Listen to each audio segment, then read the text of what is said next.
सुशांत 24 साल का दिखने में डिसेंट और स्मार्ट लड़का था। अंकिता को उसने पहली बार एक शॉपिंग मॉल में देखा था। अंकिता देखने में किसी परी जैसी थी। सुशांत को अंकिता को देखते ही पहली नजर का प्यार हो गया। उस दिन सुशांत अंकिता को देखकर ऐसे मदहोश हुआ कि ना उसे अंकिता से मिलने की सूझी, ना ही उसने सोचा कि उसका नाम या नंबर पता किया जाए। बस वही मूर्ति की तरह खड़ा होकर उसे देखता रहा। अंकिता थोड़ी देर बाद वहां से चली गई। अंकिता के चले जाने के बाद सुशांत का सुख चैन सब चला गया। सुशांत को लगने लगा अगर वह अंकिता को फिर से नहीं मिलता है तो शायद उसकी जान निकल जाएगी। यह एहसास जितना दुखदाई था उतना ही अनोखा था। कहीं ना कहीं उसे ये सब अच्छा लग रहा था। शायद यह प्यार था, सच्चा प्यार। अंकिता को ढूंढने का और कोई जरिया था नहीं, इसलिए सुशांत अब हर दिन उसी मॉल में जाकर इंतजार करने लगा कि किसी दिन अंकिता वापस वहां आएगी तो वह उससे मिल पाएगा। पूरे 2 हफ्तों तक वह लगातार उस मॉल में जाता और पूरा पूरा दिन वहां पर अंकिता का इंतजार करता और हर आने जाने वाले लोगों पर नजर रखता। 2 हफ्ते बाद उसके सब्र का फल उसे मिला और एक दिन अचानक अंकिता खुद उसी के सामने आकर खड़ी हो गई। अचानक अंकिता को अपने सामने देख वो बहुत खुश हो गया और शॉक्ड भी। उसके मुंह से कोई शब्द नहीं फूट रहा था। जब काफी देर तक वह कुछ भी नहीं बोला तो अंकिता ने उसे कहा, क्या हुआ?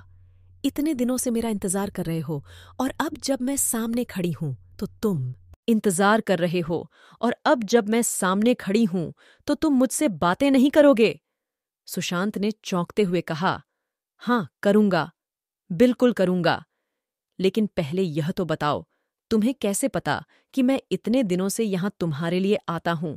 मुझे यह सब इसीलिए पता है क्योंकि जिस दिन से तुमने मुझे देखा और उसके अगले दिन से तुम यहां हर रोज मेरी तलाश में आने लगे, उसी दिन से मैंने भी तुम पर जासूसी करना शुरू कर दी थी।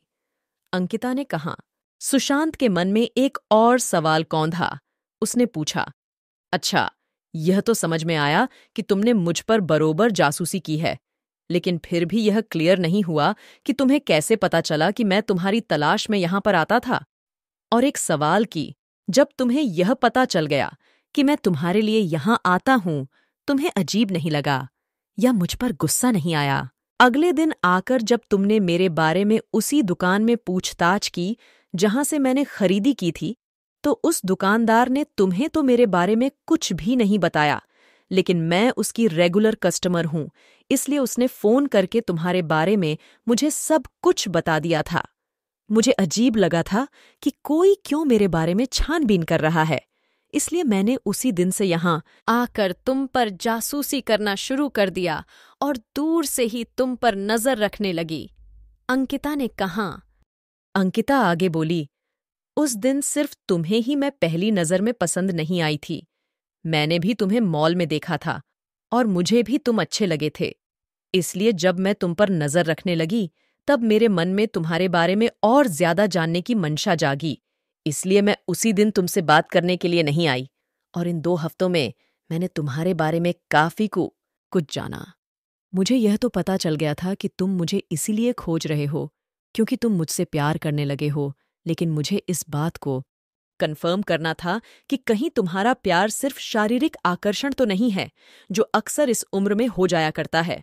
लेकिन जैसे जैसे दिन बीत गए और मैंने देखा कि तुम बिना धीरज कोई और बिना इंटरेस्ट यूज किए उतनी ही शिद्दत से मेरे लिए यहां आते थे और मुझे तलाशते रहते थे, तो मुझे यकीन हो गया कि यह महज एक आकर्षण नहीं है, बल्कि तुम सच में मुझसे प्यार करने लगे हो। और इस बात को तब और ज्यादा मजबूती मिल गई जब मैंने देखा कि मॉल में मुझसे भी ज्यादा सुंदर लड़कियां तुम्हारे पास से गुजरती थीं, लेकिन तुम उनमें सिर्फ मेरा चेहरा देखना चाहते थे। इन 2 हफ्तों में तुम पर नजरें रखते रखते मेरे दिल में भी तुम्हारे लिए प्यार जाग गया।